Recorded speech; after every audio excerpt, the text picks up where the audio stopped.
annaga baasaboorkeena Soomaaliga aad loo tixgeliyaa oo safarda Hindiya way tixgelisay arista lagu sameeyay shaybaarada yaalaan mala aaminsan waxa aaminsanaa kaliya isbitaal magac leh ugu xun waayo dhibaatada ugu xun ee qofka Soomaaliga uu ku jabayo haduusan luqadda Ingiriiska walka lacagta kugu go'ayso oo dhibaatada qofka ku qabsanayo iyadana taas waa isbitaal qofka waxa laga yaabaa isbitaal raqiis ah asigoo aad rabay ay dadkan way maqlayaan way is ogyihiin Soomaalidana way ogyihiin walaal dalkooda inay joogaan oo kale waa is dhiganayaan arag wanaagsan ku soo dhawaada waraysi gaar ah oo aan la yeelanayo wariye Ismaaciil Cabdi Cali oo muddo xaalad caafimaad Hindiya u jiray haddana ku sugan magaalada Muqdisho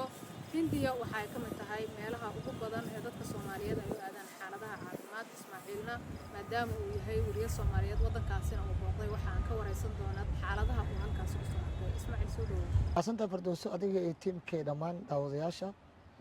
aad iyo aad u mahadsantahay maanta waqtiga ilaahan iska kulansiya alxamdulilah marka xigta waa ku faraxsanahay inaan dalkayga dib ugu soo laabto oo anaga is aragno asxaabta iyo dadka walaalada ehelka aan is aragno halkan aan ka hadlo oo markii ugu horeysay oo wareysi aan bixiyo oo aan halkan ka hadlo ciwaankaaga farxad gaar ah ay tahay marka aad iyo aad aan u mahadsantahay Ismaaciil marka hore anoo kaaga mahadcelinayo waqtigaaga waxaan rabaa inaan ku weydiiyo qofka Soomaaliyeed ee raba inuu Hindiya xaalad caafimaad u aado maxay tahay talaabooyinka uu qaaday waxa waaye kow horta dalka in la dhaho in la helo qofkaas caafimaadkiisa dalka wax ma lagu qaban karo ama isbitaal soo qoro warqadda ama dhakhtar ha qoro yani waa in la helo warqadda ugu horeysa oo la dhahayo qofkan bukaan waaye dalka wax ma loogu qaban karo isigoo laakiin xaaladiisa xaalad oo macnaha markaas adag ay tahay sababtoo ah waxaa jira badanaa dadkeena Soomaaliyeed ee dalkaas caafimaad u aado waxaa laga yaabaa qof xaaladiisa caafimaad normal ee tahay dalka wax loogu qaban karo in warqad loo qoro la dhaho dalka wax ma loogu qaban karo halkaas markii la geeyo laga yaabo in biyo badan cab qudaar badan cun socod badan gal la dhaho qofkii warkii dhanba oo daawadiisa lagu soo koobo intaas marka waxa kaloo jira qofka asigoo xaalad adag emergency ku jiro oo haddana u baahan in dal kale loo gudbiyo waqtigaas loogu talagalay in xaaladaas emergency-ga caafimaadkiisa loo gudbiyo aanan loo gudbinayn marka caqabadahaasna way jiraan laakiin badanaa dadka waxaa tago oo Hindiya tago oo safaaradda Hindiyana ay qaabishaa dukumiinti saxan oo ah qofka in warqad isbitaal ugu wato labo safaaradda Soomaaliya ee waddanka uu joogo ee warqad u qorto oo la dhahayo fududeyn qofkan bukaan waay san waay ama xaaladiisa ay ku qoran tahay ay caddaynayaan inuu isbitaalka waddankiisa wax loogu soo qaban waayo stable maraa qofka laba maalmood hal maalin ayuu sugaa baasaboorada wadamada kale isku mid maaha annaga baasaboorkeena Soomaaliga aad loo tixgeliyaa oo safarda Hindiya way tixgelisaa qofka markii visa la siinayo process yar ay marsiinaysaa laakiin ayadoo fiirinaysa qaanuunka iyo sharciga ayaga u degsan markii processkaas qofkaas la marsiiyo oo dokumentigiisa dhameystiran yihiin ayaa la siinayaa fiisaha badanaa Soomaalideena caqabadana haysto aadka oo xanuunka badan waxa kamid ah يعني قفكي أو بيزا لو برسوس قريه أو بيزي سدح بلود أي تاينو ودن كسدح بلود حتى سدح عاوز بلود ولا ما تو وصل ودن كهندي آدي كريم أيا قف عليا ولا قف ملكي كان سويا أما قف أيا وعنا يا أو باسبور كان أما قف وعنا يا سويا معناه يعني بروبلم بدنا كجرا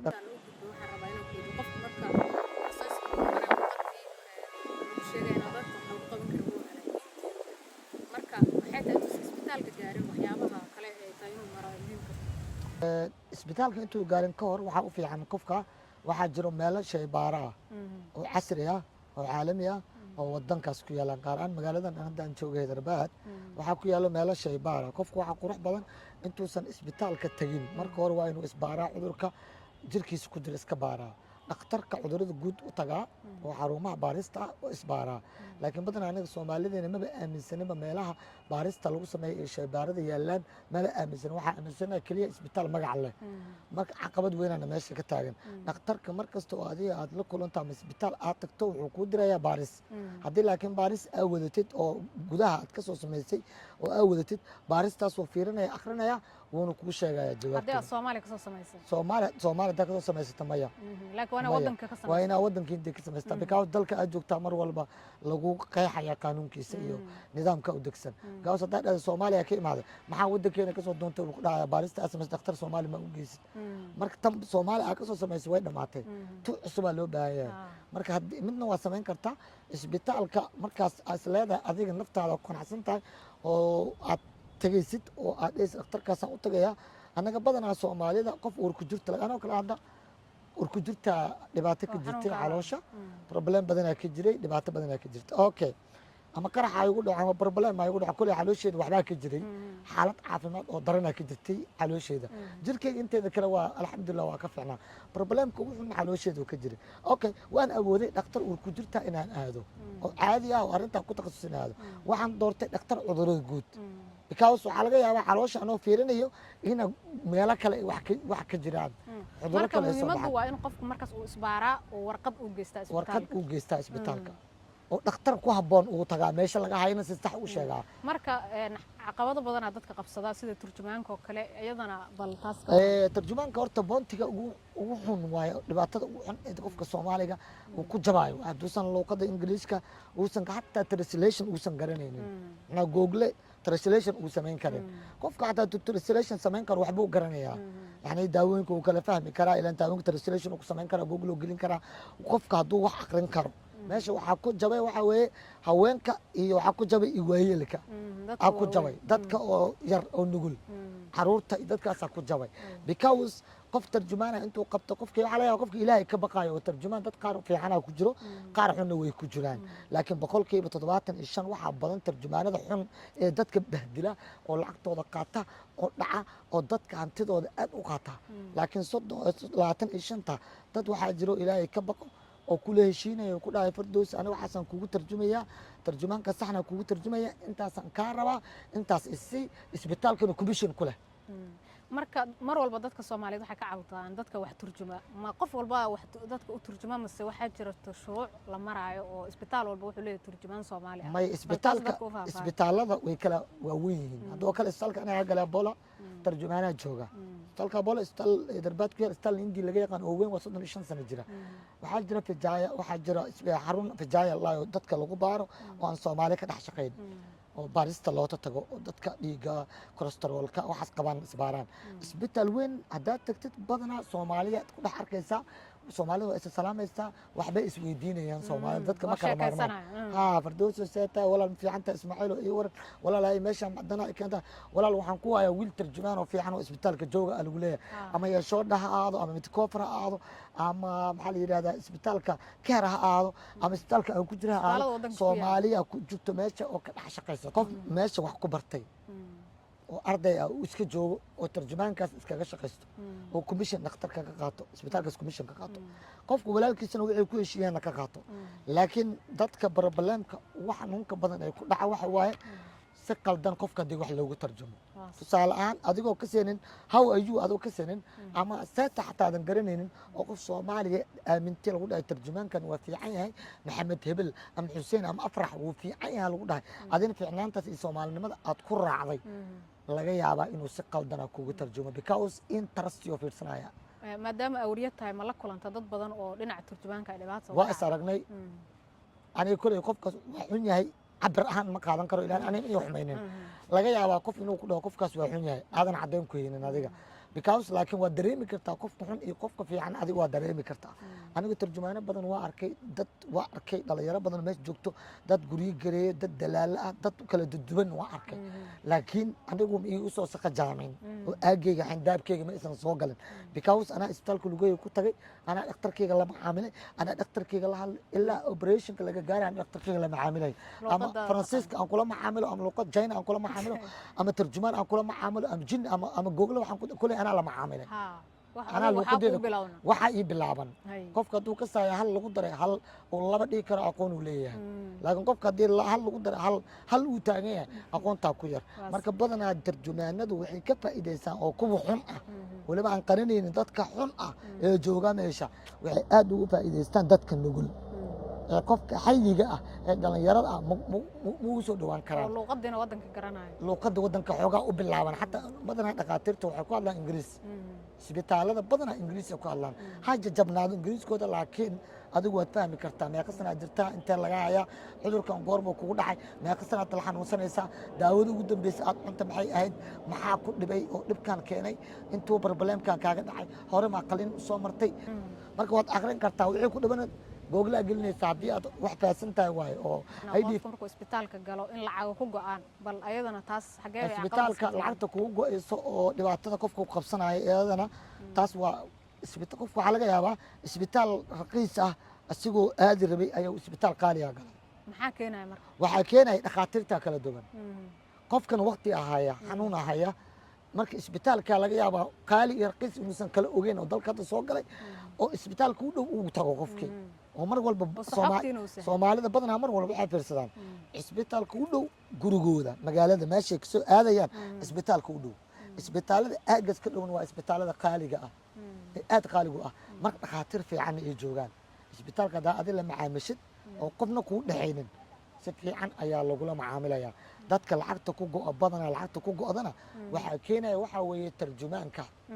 oo lacag u saaran tahay iyo dadki qofkii oon luqadda garanaynin daawadii oo qaali laga siinayo sariirtii oo qaali laga siinayo jeefka qolal waxaa jiro oo $300 habeenkii qol waxaa jiro $1,500 habeenkii qol waxaa jiro $800 habeenkii qol waxaa jiro $1,500 habeenkii qofkii waxaa laga yaabaa $5,000 inuu wato qaliinkiisna operationkiisa uu yahay 8,000 9,000 okay wixii ay ku go'een wax yarna helay wax yar kale iska bixi iska raayo oo qaliinkii wixii operationka daawada ku baxshay waxaa leeyahay lacagta qolka keen because qol wuxuu ku jiray 800 ama 900 ah isma bixin karta marka marka problemka waxaa ka taagan yahay caqabada waxa waaye annaga isbitaal aan dooranayna haddana ma fiirinayna capacity-ga jaabkeena lacagta ku jirta haddana tan kalena waxaaba nagu dhex jira Soomaali kale oo kalluumaysata ah oo meeshaas ku jirta aadan fahmi karin problemkooda laakiin hal shay waad ugu guuleysan kartaa qofka hadduu qof la socdo caawiyo inta ka wato dalka ka wato ama ehelkiisa ama walaalkiisa yahay qofkaas wuu badbaadayaa laakiin qofka hadduu qof kale ii tarjumaan dhaho lacag baa saaran halkii maalin ama labadii maalin uu qofka la socdo lacag baa laga qaadaya waa maasantaa Ismaaciil dhaqaatiirta ayaga dhib lagala kulmaa may because dhakhtarka sa dhib ula kulmaysaa dhakhtarka adoo ku qaabilaya daawo ku siinaya sidoo ula macaamilaan Soomaalida dhakhaatiirta hindiya si fiican ay dadka ula macaamilaan isbitaal walba isbitaalka aad tagtoo doorato dhakhaatiirta si kal ilaaba ayay kula macaamilayaan waxaad moodaa marmarka qaar xataa inaad dalkaaga labaad joogto because aniga wixii lagu sameeyey ayaa qof Soomaali kale lagu samaynayaa يعني dad badan oo Soomaali oo meesha joogan dhibaataysan xanuuno qaba Allah caafiye shaafiye dadka sariirta saarna dadka igu dambeeyay dhalinyarada ah ee ICU-da aan ugu soo tagay meel aan laga bixin waaye xaalad adag waa ICU waa la yaqaanaa qofka dhakhtar fahmi kara iyo qofka wax bartay kulley dadkaas in Allah shaafiyo laakiin dhakhtar maxay ahayn marka caqabadii ugu waaweynaa aad aragtay oo dadka Soomaaliyeed haystay markii laga soo tago turjumaanka caqabadaha waxa weeye dhanka luqadda badanaa dhakhaatiirtu waxay ku weydiinayaan luqadda taqaanaa wax un ma ku bilaaban yihiin wax un ma taqaanaa xataa laba xaraf ma isku aadin kartaa magacaaga ma qori kartaa intaan operation iyo dhibaato lagula kulmay tan kalena waxaa lagu leeyahay mar walba waxaa lagu weydiinaya yaa kula socda yaa ku caawinaya kharashka lagaa rabana waa intaas saacadda aad joogaysa waa intaas waxa lagaa rabo waa intaas marka Soomaalida wax waa kala dooranaynaa oo wixii markaa kala doorano haddana wuxuu qofka galayaa maxaa la yidhahdaa marxalad kale waxaa laleeyahay marxaladan oo qofka galay asigoo marxaladan qofka galay ayaa waxaa laleeyahay ku sii hay isbitaalka asigoo dhakhtarku uu leeyahay qofkan bukaanka aniga waa kala dhammaanay gurigiisa aado recovery gurigiisa ku soo sameeyo daawooyinkan gurigiisa ku qaato qofaa wuxuu leeyahay isbitaalka qofkan ha joogo intaas waxaa laga rabaa dhaqaalaha inuu ka go'o qofka marka caqabadaasna waa jirta waxaan maqalnay dad bukaano isbitaal ku jira in fiisada ay ka dhacdo kale oo la yiri wadanka tan fiisadana aan kala hadlo tan fiisada waxa waa walaal wadankaas markaa gashid dhakhtarka aad la kulantid waxaa lagu leeyahay waqtiga fiisaha 3 bilood waaye 3 bilood xaq u leedahay inaad dalkayga joogtid bukaan ah ama haanin haddii laakiin xaaladaada ay adag tahay wuxuu ku leeyahay walaal 3 bilood ka badanaa laga yaabaa inaad isbitaalkayga joogtid waa inaad samaysaa waqtiga markii la gaaro 3 bil 2 bil iyo 20 iyo 8 beri markay marayso oo 3 bil wax ka dhiman yihiin physical station samay Soomaalida marka physical stationka ama fiigiisa cusboonaysiiska waxay sameeyaan walaal fardoosahay dadkan way maqlayaan way is ogyihiin Soomaalidana way ogyihiin walaal dalkooda inay joogaan oo kale waa is dhiganayaan waqtiga la gaaray meeshaas nidaam iyo sharciga lagu joogaa dalkaaga maaha dal aan dalkaaga waa dareen ku joog aniga anoo sariirta saaran ayaa fiisa waxaa iga dhineed 5 days wiilaa Soomaaliya qaar Allah siiyaan ku walaalo sariir baan jiifaaye bilis baasaboorkayga qaad ii soo koobiyey dhakhtarka warqadda iga qaad systemka la ii geliyo mar haddii systemka lagu geliyo fiisahaaga waxaa lagu soo tuurayaa emailkaaga mobilkaaga dhex arkaysaa whatsappkaaga lagu soo tuurayaa ani marka intaa sariirta saarnaa mobilkaygaaba lagu soo diray 3 bilood toban beri iyadoo ka dhimantaa ayaan xaraystay extensionka cusboonaysiis markay bisha 5 beri iga dhineed 10ka beri markaad 5 laga jaro 5 baa haraysa 5taas markay hartay ayaa waxaa ii soo dhacday fiisii kale oo 3 bil kale ah jawaanay marka